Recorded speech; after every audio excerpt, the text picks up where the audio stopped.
こんにちは、レオナです。今日はひらがなの「お」を美しく書く練習をしながら、全マインドフルネス書道を実践していきたいと思います。文字を書くときは、今から書こうとしている文字の大きさくらいのこのような正方形をイメージします。まずは私が書いて、その後にこの文字を美しく書くポイントやコツを詳しく解説していきたいと思います。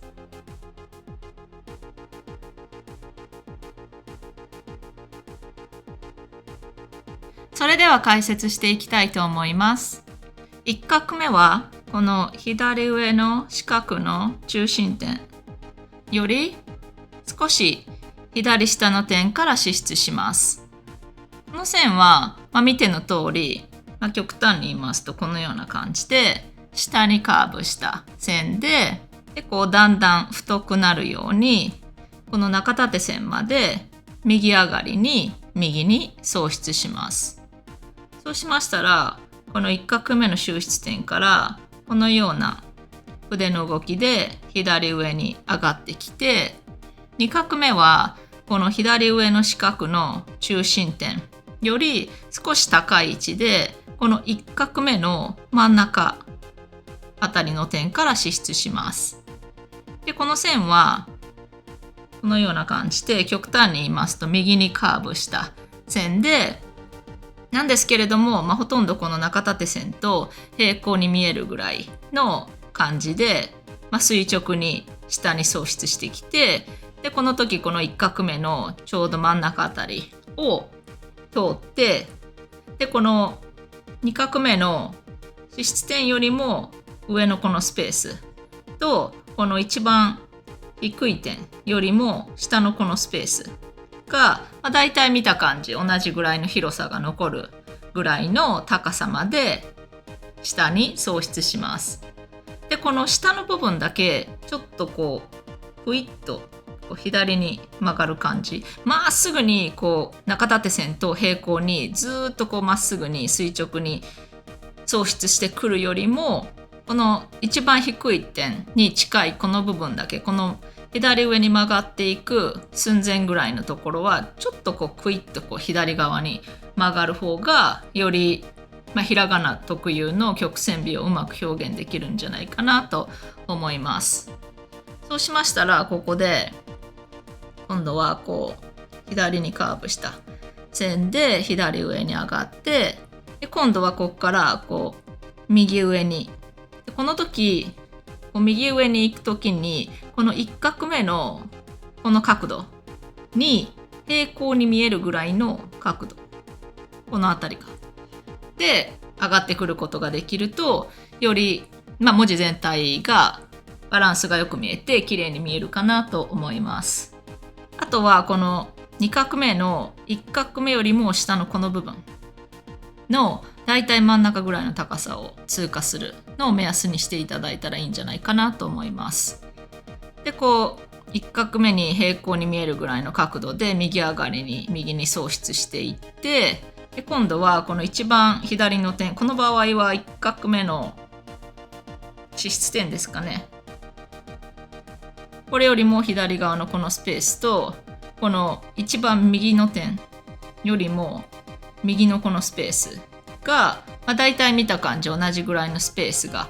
残るぐらいの位置を通過して、丸くカーブしながら通過して、で今度はこの2画目のこの一番左の点の一番低い点、ここですね、ここと同じぐらいの高さに来たら、ここで今度はこの線はこのような感じで3画目に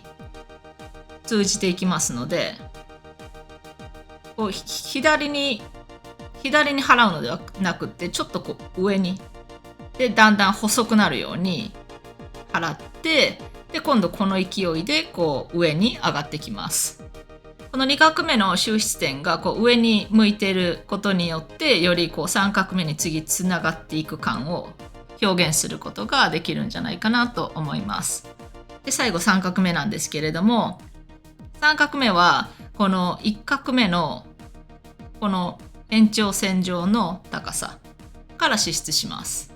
でこの線はだいたい45度ぐらいですかね。そしてこう右上にカーブしたような線で、だんだん太くなるように右下に送出します。でこの収出点はこの尾のこの2画目の一番右のこの点よりも右に行き過ぎないあたりで終えることができると、よりこの1画目と2画目のこの部分とこう3画目でこう一体感がある感じに見えるんじゃないかなと思います。で、尾を描く時のポイントの一つは、まずはこの2画目が1画目を通過する時の位置かなと思います。これがですね、例えばこちらに例を書かせていただきますと、1画目があった時に2画目がこんな感じだったりとか、墨がにじみすぎてにくい感じ。墨がちょっとかなりにじんじゃいましたね。この例でも言いたいポイントは伝わるかなと思いますので、このまま書き直しせずにいきますけど、この上の例はこの2画目が1画目の真ん中よりもちょっと左寄りを通過してる感じで、この下の例だと2画目が1画目の真ん中よりもちょっと右寄りで通過してる感じなんですけれども、このように書くよりは、だいたいこの1画目の真ん中あたりをこの2画目の縦線が通る方がよりバランスがよく見えるんじゃないかなと思います。あとはですね、この2画目のこの部分が1画目と平行して見えないとき、例えばこう1画目があって2画目がこんな感じだったりとか、こんな感じ。左の例はこの1画目のこの右上がりの角度に対してこの部分が結構こう右上がりが強めなので平行して見えませんよね。このように書いたりとか、この右の例だと1画目のこの角度に対してこの部分がこう右下がりになってますので、こんな感じでこう、パッと見ですけれども、完全に平行してなくてもいいんですけれども、だいたい見た感じこの辺りが平行して見える感じに書く方が、文字全体がまとまり感があって綺麗に見えるんじゃないかなと、私は思います。あとはこの2画目が交差する位置ですかね。これが例えば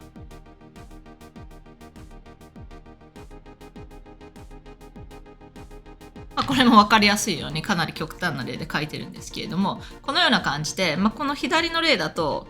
2画目の1画目よりも下のこの部分の真ん中の位置がこれぐらいの高さだとしますと、それよりもちょっと低いぐらいの位置で、これは交差してますけれども、この辺りこのぐらいまでだったらそんなにバランス悪く見えないかもしれないんですけれども、あまりにもこう来てこの辺りで例えばこう曲がっちゃうと、ちょっとこの部分、つまりこの部分のスペースが空きすぎちゃってちょっとバランスが悪く見えちゃう。で逆にこのような感じでこの2画目のこの1画目よりも下のこの部分の真ん中の高さがこの辺りだとすると、それよりも高い位置で交差しちゃうと、この輪っかの部分がかなり広くなる分、この部分ですね、この1画目とこの2画目のこの横線との間のこの部分の広さが、ほとんどなくなっちゃって、もうほとんど点でしか表現できないぐらい狭くなっちゃうので、こうなってもちょっとバランスが悪く見えちゃいますし、このような感じで丸く曲がっちゃうと、今度は文字全体が丸文字っぽく見えちゃって、ちょっと子供っぽい印象、可愛いんですけれども、その分ちょっと幼稚な雰囲気の尾にも見えちゃう可能性がありますので、もうちょっと大人っぽい雰囲気の尾を描きたいなって思う場合は、この高さですね、この位置をだいたいこの1画目よりも下のこの2画目の部分の真ん中あたりの高さを目指していただいたらいいんじゃないかなと思います。あとはこの2画目の収出点に近い右下の部分この高さが例えばこちらに例を書かせていただきますと、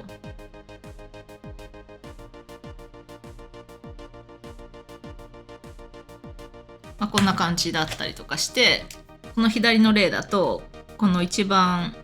左の低い点よりもこの右側の一番低い点のこの部分が高い位置で終わってますので、ちょっと全体的に、この同じぐらいの高さで終わった尾に比べるとちょっと安定感が悪いかなっていう感じに見えますし、この右の例のようにこの左の一番低い点よりもこの右側の一番低い点が下がっちゃうと、これもこれでちょっと左右のバランスが悪く見えちゃいますので、だいたい同じぐらいの高さで揃える方がこの地面にこの2つの点がしっかりとついているように見えますので、その分安定感がよく見えるんじゃないかなと思います。いろいろ説明してきましたけれども、この書き方はどの大きさの文字をどの大きさの筆で書くときにも応用ができる書き方のポイントやコツですので、ご自分にとって必要な情報だけを参考にして練習してみてはいかがでしょうか。動画で説明したようなひらがなをきれいに見えるように書くポイントやコツは、この本の中に要点だけを端的にまとめてあります。また、この本の中では簡単に理解できる全的マインドセットや哲学的なメッセージもシェアさせていただいております。直接この本の中に書いて練習したい方のためにワークブックもご用意させていただいております。書き方のポイントやコツは全マインドフルネス書道の本の中と同じです。一文字につき1ページ練習できるようになっております。ご興味がある方は概要欄をご覧ください。筆ペンまたは小筆で練習する場合は、下のページに映らないようにこのように紙を何枚か下に敷いて練習することをお勧めします。それでは始めましょう。